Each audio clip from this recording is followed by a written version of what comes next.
Bienvenue dans cette édition de Première Classe TV, une édition spécialement tournée vers l'aviation durable, l'aviation du futur, et nous verrons qu'elle est d'actualité. Ce n'est pas une aviation pour demain, c'est une aviation pour aujourd'hui déjà, puisque nous commencerons avec un avion hybride électrique qui vole avec du carburant d'aviation durable.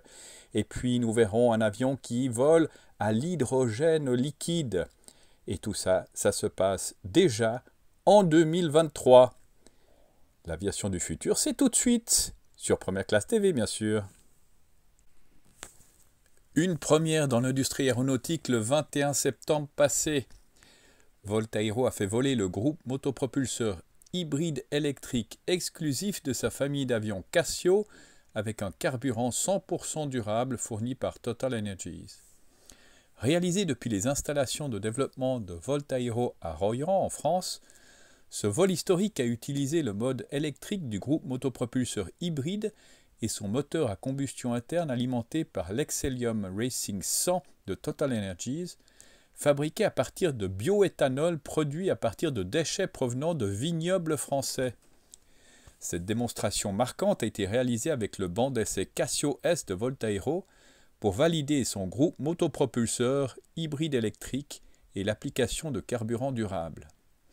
Le carburant Excelium Racing 100 est utilisé depuis 2022 dans certaines compétitions automobiles, dont la célèbre course d'endurance automobile des 24 heures du Mans.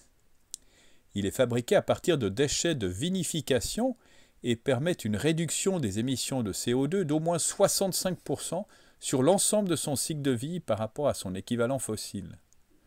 Le démonstrateur Casio 330 de la start-up française sera propulsé par le nouveau moteur à hydrogène de Kawasaki Motors. Voltairo travaille sur le développement d'un petit avion hybride électrique de 5 places. La famille Casio de Voltairo constituera une gamme de produits aéronautiques pour les opérateurs commerciaux régionaux, les compagnies de taxis aériens, les propriétaires privés ainsi que pour le fret et l'évacuation médicale. En intégrant le système de propulsion hybride électrique breveté de Voltairo dans la cellule spécialement conçue, Casio offrira des coûts d'exploitation considérablement inférieurs à aujourd'hui. Le concept de propulsion Voltairo est unique. L'avion Casio utilisera un moteur électrique dans l'unité de propulsion hybride montée à l'arrière du fuselage pour une alimentation entièrement électrique pendant le roulage, le décollage, le vol principal et l'atterrissage. La fonctionnalité hybride, avec un moteur à combustion interne, entre en jeu comme un prolongateur d'autonomie, rechargeant les batteries en vol. De plus, cet élément hybride sert de secours en cas de problème avec la propulsion électrique, garantissant ainsi une véritable fonctionnalité de sécurité. Le premier avion de production de Voltairo sera le Casio 330, avec une configuration intérieure de 4 à 5 places et fonctionnant avec une puissance de propulsion combinée hybride électrique de 330 kW. Il sera suivi par le Casio 480 à 6 places, avec une puissance de propulsion hybride électrique combinée de 480 kW, et le Casio 600 d'une capacité de 10 à 12 places, avec une puissance de propulsion hybride électrique de 600 kW. L'ère des avions à hydrogène est en marche. H2Fly a réalisé le premier vol piloté au monde d'un avion électrique fonctionnant à l'hydrogène liquide. Le démonstrateur HY4 de la société allemande a effectué 4 essais en utilisant uniquement ce carburant futuriste sans émission, marquant ainsi une avancée significative pour le transport aérien durable. Le bipropulseur qui utilise de l'hydrogène liquide pour alimenter un système de propulsion à pile à combustible a décollé de Maribor en Slovénie et a effectué 4 vols.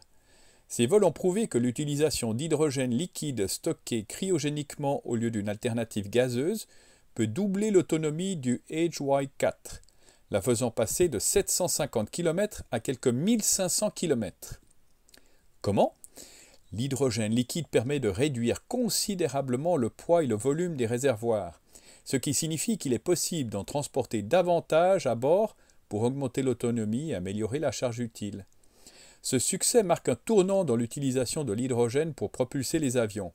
H2Fly démontre ainsi la viabilité de l'hydrogène liquide pour les vols sans émission à moyenne et longue distance. Ce n'est pas la première fois que le HY4 entre dans l'histoire de l'aviation. En avril passé, l'avion établit un record pour le plus haut vol sans émission en s'élevant à 2200 mètres à une vitesse de 200 km/h. Ces chiffres pourraient s'améliorer au fur et à mesure que la conception efficace du double fuselage sera affinée et que la puissance du système de pile à combustible sera augmentée. Le HY4 à 4 places n'est pas le seul aéronef de H2Fly. La société a conclu un partenariat avec Deutsche Aircraft pour développer un avion de 40 places plus grand, capable de parcourir 2000 km en utilisant le même hydrogène liquide. H2Fly envisage maintenant d'étendre sa technologie aux avions régionaux afin d'entamer sa mission de décarbonation de l'aviation commerciale. Une nouvelle ère a commencé. C'est ainsi que se termine cette édition de Première Classe TV. N'oubliez pas de cliquer sur j'aime, de vous abonner, de partager ces vidéos. Nous nous retrouvons la semaine prochaine avec les premières commandes d'avions électriques. D'ici là, bon voilà.